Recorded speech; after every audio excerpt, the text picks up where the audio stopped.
Hey guys, welcome back to Open It and Play. Today we're going to be looking at the Soldiers of Fortune Saboteur figure. This is from Fresh Monkey Fiction BigBadWorkShop line. And you can see the other figures on the back here. The Agent, the Spy, and the Agent, the Enemy, those are both sold out. I managed to get the last one of these, or at least it was the last one at the time I was ordering. But I didn't get that guy. I didn't think he would sell out quite so fast. I thought they'd really run a huge run of him because everybody wants him for the Cobra Commander head. But anyways, these Saboteur guys are more my style. They look like they can be used for G.I. Joe, Marvel. You can use them for all kinds of situations as henchmen. But they're basically everything that I wished the Tracksuit Mafia would have been.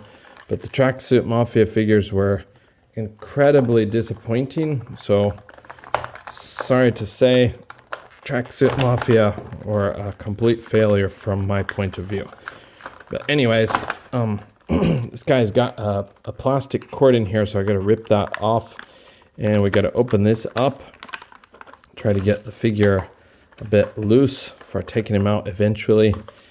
And I'll put him off to the side for now, and we're looking at these accessories in this bag first. Okay, as you can see, he does come with a pretty good lineup of stuff for a henchman. We've got a stand, a Soldiers of Fortune stand. That's okay. You can see it's got 1, 2 pegs here, and then the pegs are kind of three-dimensionally painted. It looks kind of cool. He comes with an RPG or a rocket launcher, rocket-propelled grenade. These are very old style, but I think it works for basically the second half of the last century, even into modern times with some low-tech terrorists, militias. He's got a shotgun, pump-action shotgun. It doesn't pump. He's got a baseball bat here. This is pretty nicely painted. It's got a bit of wear and tear. I'm going to try to get in a little bit closer so you guys can see that. If my camera will focus. There we go. So you can see it's got some texture on here, and it's got a wash on it to give it some detail.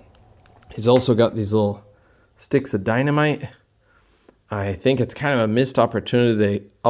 They could have given us a little plug to make it look like it's on fire, but we might be able to make our own with some of our other things. And as far as the other accessories, it's going to be related to his hands. He's got a set of open palms. He's got a set of gripping hands like this. Whoops.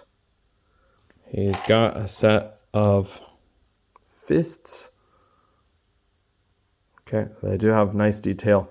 I'm hoping that these don't have the paint that chips off of here. I believe they do to some extent. Oh, look, it's already coming off.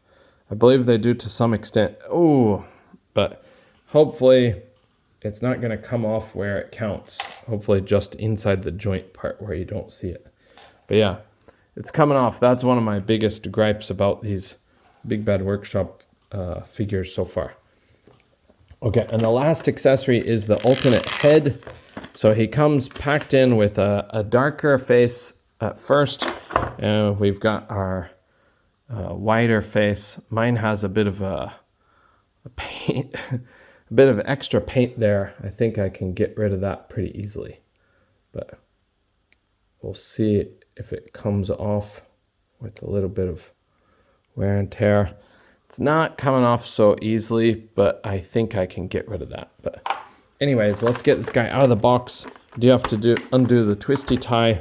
What do you guys call them? Twists? Twisty ties? Twisties? Did I say the same thing again?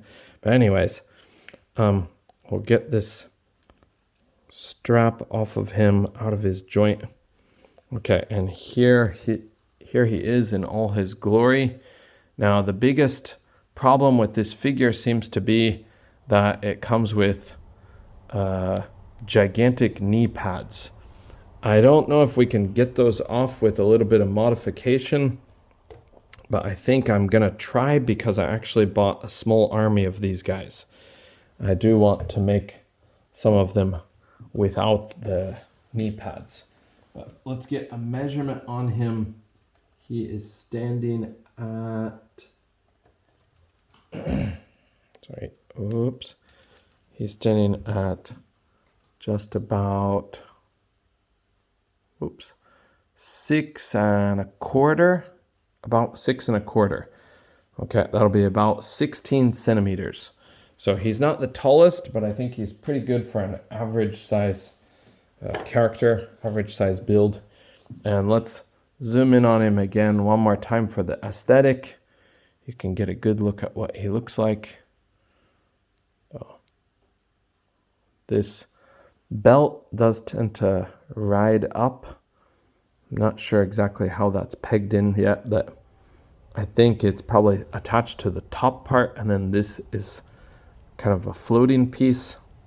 Yeah, you can see it here if I move this back. So that part will drive some people crazy.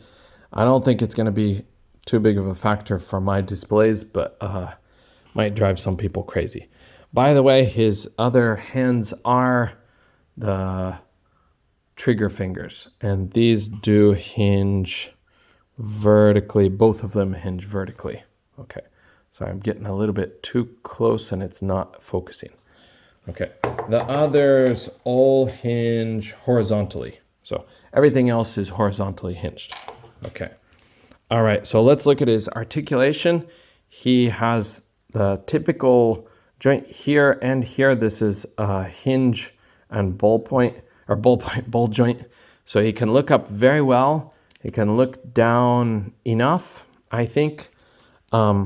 He does have butterfly joints inside, but they're hidden. The arms will go all the way around up to here. He's got the usual bicep cut. I think it's done pretty well. It's not too bad of a joint, or not too bad of a cut.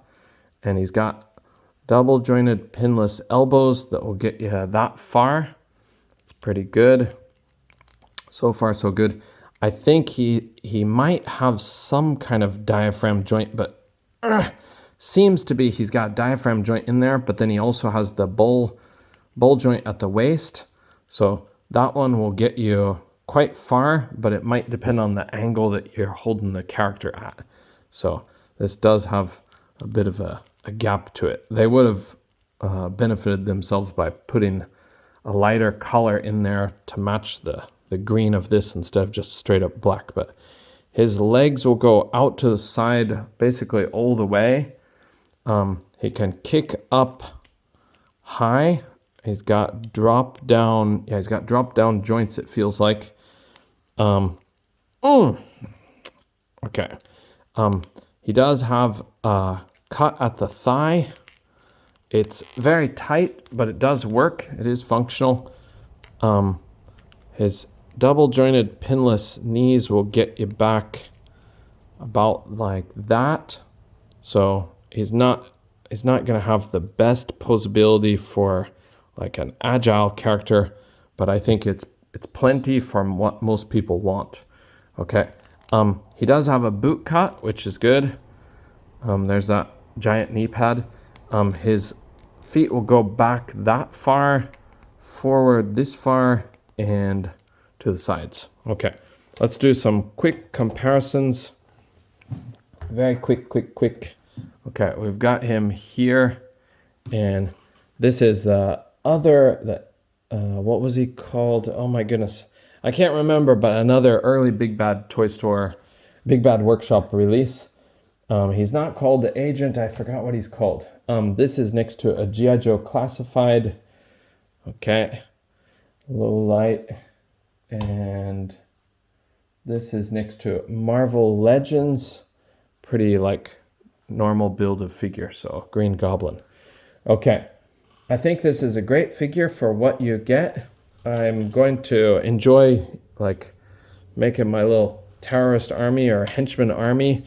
I think they can play a support role for almost any situation. So, okay, thanks guys for joining me, I see you in the next video. Bye for now.